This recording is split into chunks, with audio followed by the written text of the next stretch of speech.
Hi everyone, welcome back to my channel. So in today's video we are going to learn how we can paint wild orchid flower with very simple and easy technique. So let's start with today's video. So first let's create a string, and this does not has to be a very straight string. You can have little tilted and twisted string like this, and you can do it with the help of pencil first so that we can paint petals as per our need. And in today's video I have loaded two different color in a single brush. So I have loaded my brush with the help of white color, and at the tip I'm using neon purple color. So fully loaded with white color, and at the tip I have used neon purple color, and then you can start creating petals. I'm showing you all these things in my real speed so that you can also follow the same thing with me. So just grab your brush and color and do it with me itself. Now I have created two petals left and right, and one in the center, little bit tilted as you can see. And because we have used white color, we are seeing the nice transition of lighter and darker shade. So that is why I like to load two different color whenever I try to paint something like this. Same ways you can start creating all the flowers in this particular string one after another.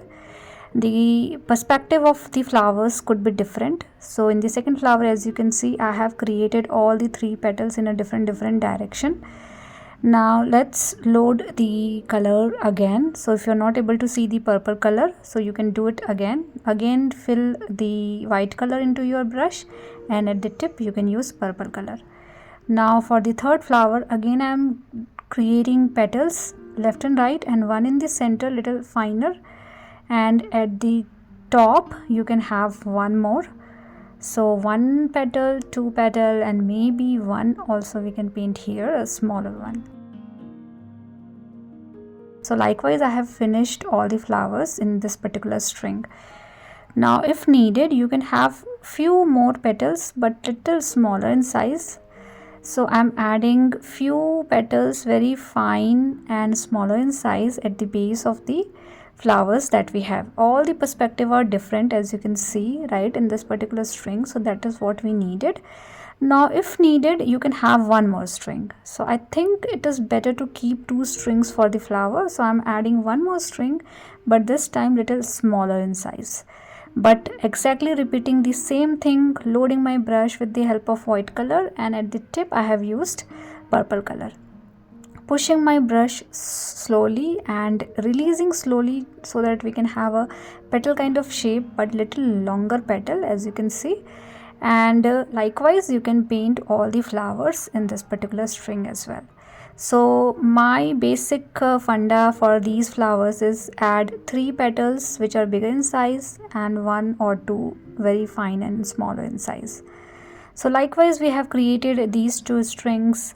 We have all the flowers intact in the string itself, and now we can have a nice green shade. So I like to mix cobalt blue color and lemon yellow color. So when you mix these two color you will have a nice green shade. Depend on how much blue you are using and how much yellow you are using, you will get different shade as well. And you can start creating the string that we have created with the help of pencil. Why we did with the help of pencil first? So that there is an overlapping of petals and leaves as you can see right. So if you start with the stem you will not able to do the overlapping of the petals between stem and leaves. So it is always better to start with the flowers first, and then you can do the stem later on. So it is easier, and that is why we did something like this, so that we can have flowers in between the string that we have created. Now let's do the stem for the second string as well, adding green color, nothing else, nothing fancy as such. And we are almost done with the flowers. If you want you can have a small green element at the base of the flower, but that is something you can do by your own. Now let's do the leaf. So start from the tip of your brush and push it slowly and drag into the direction where you want to keep your leaf perspective. Now I'm adding one more stroke here, and make it look like tilted and twisted pattern. So that is why I'm doing something like this. Let's do one more, pushing my brush and releasing slowly so that I can get a nice thickness as well. And then when you add one more stroke at the tip, you will see little twisted and tilted pattern. So that is something you can do. And perspective of leaves is also very important. So add all these longer leaves in a different angle, and that's all I'm doing with the help of green color. So keep doing it until you're satisfied, but make sure we're not overdoing it. So you need to understand when to stop as well. And if you want, you can have little thicker leaf as well. So right now all these leaves are fine and longer, but if you want, you can have little bit thickness into the leaf area. So for the thickness, you can add one more stroke to make it little thicker. So that is something you can do. And while adding the another stroke into the leaf, you can have different color of green as well. So that is also nicer to have, although I'm using the same color for now because I want to keep things simple and easy for you guys.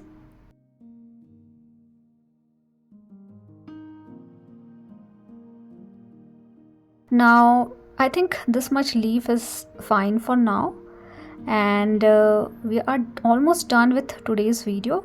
Last thing I like to do is adding a line into the center of the leaf with darker color. So I'm adding more blue into my existing green and going around the leaf area, adding one more line in between the leaf that we have.